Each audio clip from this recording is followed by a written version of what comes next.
And today's seemingly conflicting testimony of Federal Reserve Chairman Ben Bernanke with the FOMC minutes on when to wind down this stimulus will no doubt add fuel to Senator Rand Paul's proposed bill to have the Fed audited by Congress. With us right now, thoughts on the latest from the Fed, as well as an eye-opening statement yesterday at the Apple hearing. I'm joined by the junior Republican senator from Kentucky, Rand Paul. Senator, good to have you on the program. Thanks so much for joining us. Hey, glad to be with you. Well, you know, there seems to be a difference of opinion on when the end of stimulus between Ben Bernanke and the other Fed officials. What does this suggest to you that there's such division within the Fed walls? Well, you know, I don't even accept the notion that we should have a government stimulus. I think the best stimulus is actually just to leave more money in the hands of those who earn it, and that would mean reducing taxes. That was some of what the debate is about Apple. You know, Apple's one of the largest taxpayers in our country, and the ever-greedy government wants more. I'd say let's spend less and tax less, and that'd be a great stimulus for the economy. Yeah, I want to ask you about that, but I think the comments you made yesterday surprised some. Others were cheered by them. They felt happy that you actually took a stand on this. But let me stick with the Fed for one more moment here. When you proposed your Audit the Fed bill last month, you said the Fed's operates under a cloak of secrecy, and it's gone on too long. If this bill passes, what do you see happening to the Fed? Well, I think there'd be more oversight, and it's the job of Congress to do oversight on agencies and organizations that we create. And basically, the Fed operates largely in secret. We get some window into what they do. But I think they also have too much power in the sense that the housing bubble was created by keeping interest rates below the market rate for such a long period of time that really we need a Federal Reserve less involved with interest rates, less involved with creating new money, less involved with devaluing our currency, because ultimately the ramifications are the boom and bust cycle that we see. Yeah, I guess, you know, the argument on the other side of that is the fact that no one's doing anything else, Senator. I mean, is the Federal Reserve basically bailing out policymakers? We don't necessarily see fiscal policy anyway. We don't see tax reform. We don't see, you know, any real, moves to move the needle on unemployment. So if the Fed weren't there, where would we be in terms of the economy right now? Well, I think we're in the middle of a recession right now that was created by Federal Reserve policy. The Federal Reserve kept interest rates well below the market rate, and you had a housing boom that showed no correction until it got wildly out of control. Normally what happens is when an economy begins to grow, you have more demand for the money, so the price of money should rise. But if you don't let the price of money respond to the demand and the increasing economic growth, then you don't get sort of the homeostasis or balance of the economy. What you get is an economy that does this until it can go no longer, but then it does this.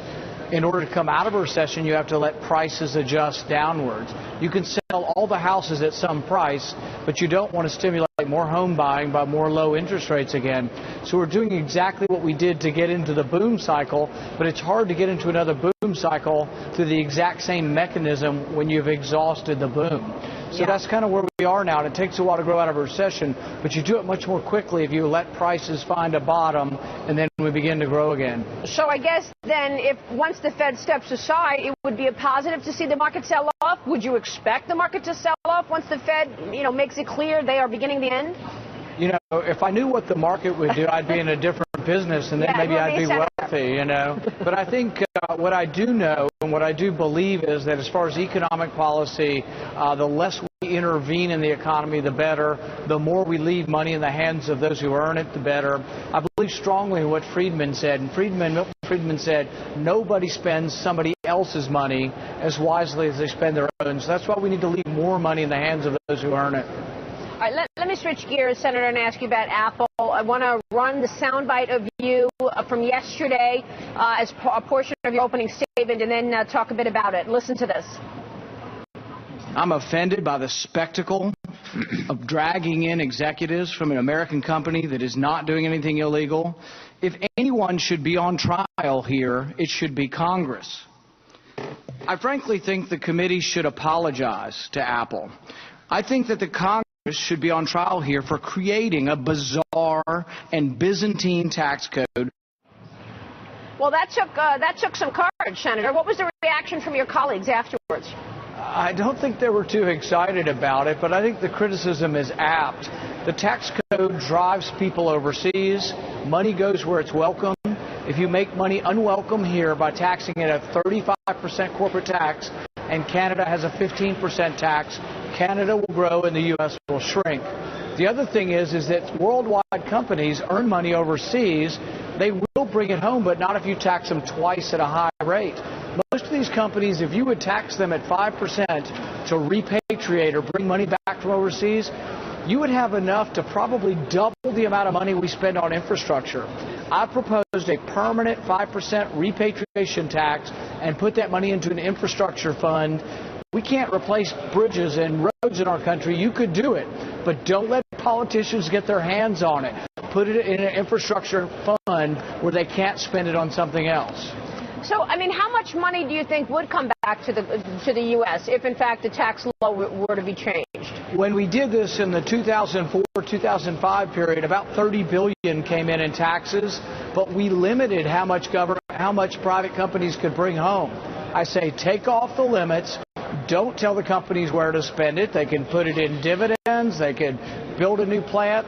That's the decision of the private marketplace. But I promise you it would be billions upon billions of dollars in tax revenue, but probably trillions of dollars would come home in revenue for the country and for dividends and stockholders.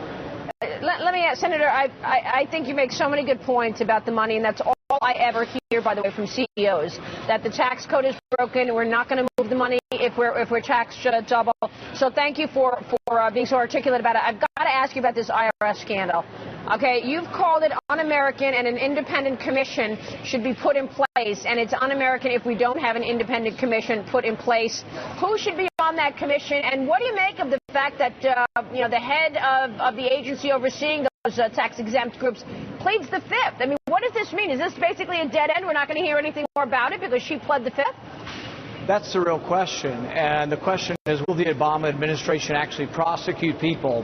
They say they're going to wait 30 days. So now we have someone taking the fifth, which implies they may have something to hide, and we have 30 days to wait. This scandal goes on for at least 30 days. It'll be in the news every day until they find somebody accountable about this.